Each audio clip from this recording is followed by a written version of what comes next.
নমস্কার বন্ধুরা, সানুদির রান্নাঘরে আপনাদের সবাইকে জানাই স্বাগত। প্রতিদিনের মতো আবারও আমরা চলে এসেছি। আজ আমরা বানাবো সম্পূর্ণ নতুন ধরনের একটি রেসিপি, কচু দিয়ে পুঁই আর কুমড়ো ঘ্যাঁট। আর এগুলো সারো কচু, এই কচুগুলো আমাদের এখানে খুব পাওয়া যায় আর এই কচুগুলো খেতে খুব সুন্দর লাগে। তো চলুন তাহলে আমি তরকারিগুলো রেডি করে নিই কেটে। বন্ধুরা, সবজিগুলো কেটে আমি রেডি করে নিয়েছি। এরপর সবজিটা বসানোর জন্য আমি কড়াই বসিয়ে দিয়েছি গরম হওয়ার জন্য। সরষের তেল দিয়ে দিচ্ছি। এখানে আমি কিছু বড়ি নিয়েছি আর বড়িগুলো এভাবে আমি ভেঙে নিয়েছি। বড়িগুলো ভেজে নেব।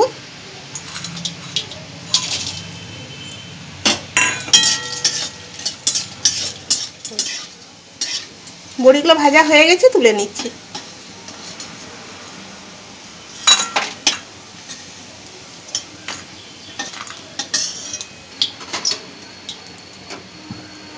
এই তেলের মধ্যে আমি দিয়ে দিচ্ছি তেজপাতা, শুকনো লঙ্কা আর একটু পাঁচফোড়ন।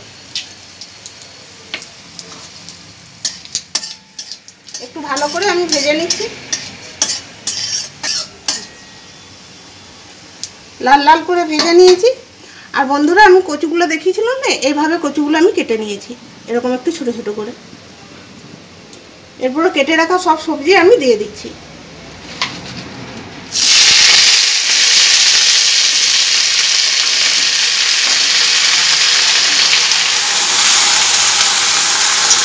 একটু ভালো করে নেড়ে নিচ্ছি।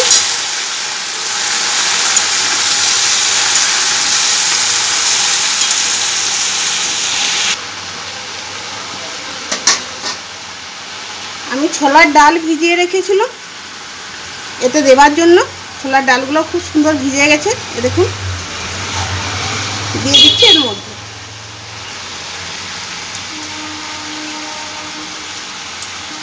এখানে আমি কিছু মশলা বেটে রেখেছি। এই মশলাতে আছে সর্ষে, পোস্ত, জিরে, আদা আর কাঁচা লঙ্কা, সব একসঙ্গে আমি বেটে নিয়েছি। আর সর্ষে তো আছে, তা সেই জন্য আমি একটু হলুদ দিয়ে বেটেছি, কারণ সর্ষেটা একটু তেতো তেতো লাগে, তো হলুদ দিয়ে বাটলে ওই তেতো ভাবটা অনেকটা চলে যায়। দিয়ে দিচ্ছি পরিমাণ মতো হলুদ, স্বাদ মতো নুন।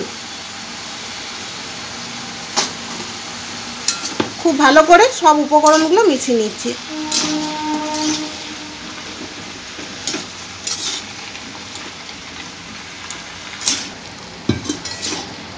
খুব ভালো করে মিশিয়ে নিয়েছি। এরপর আমি দিয়ে দিচ্ছি একটু জল।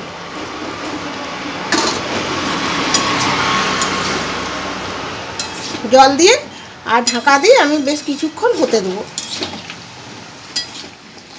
বন্ধুরা, কিছুক্ষণ পর ফিরে এলাম।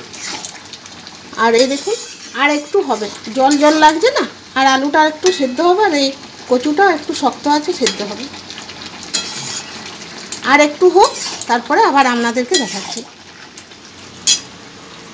সব শেষে দিয়ে দিচ্ছি বড়ি। দিয়ে দিচ্ছি 1 চামচ চিনি। পুঁই কুমড়ার তরকারি তো একটু মিষ্টি মিষ্টি খেতেই ভালো লাগে। আপনারা চিনিটা একটু কম করে দিবেন বা একটু বেশি করে দিবেন, আবার নাও দিতে পারেন।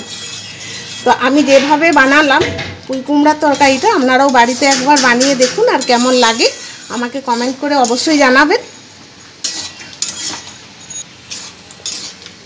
তরকারিটা হয়ে গেছে, এরপর আমি নামিয়ে নিচ্ছি।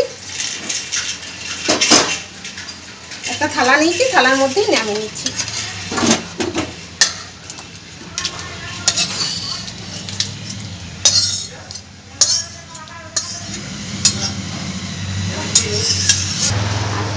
বন্ধুরা, আজকের এই রেসিপির ভিডিওটি ভালো লাগলে লাইক করুন, শেয়ার করুন, আর আমাদের চ্যানেলটিকে সাবস্ক্রাইব করে আমাদেরকে আরও উৎসাহিত করুন। আমাদের পাশে থাকুন। সবাই সুস্থ থাকুন, ভালো থাকুন। দেখা হবে পরের ভিডিওতে। নমস্কার।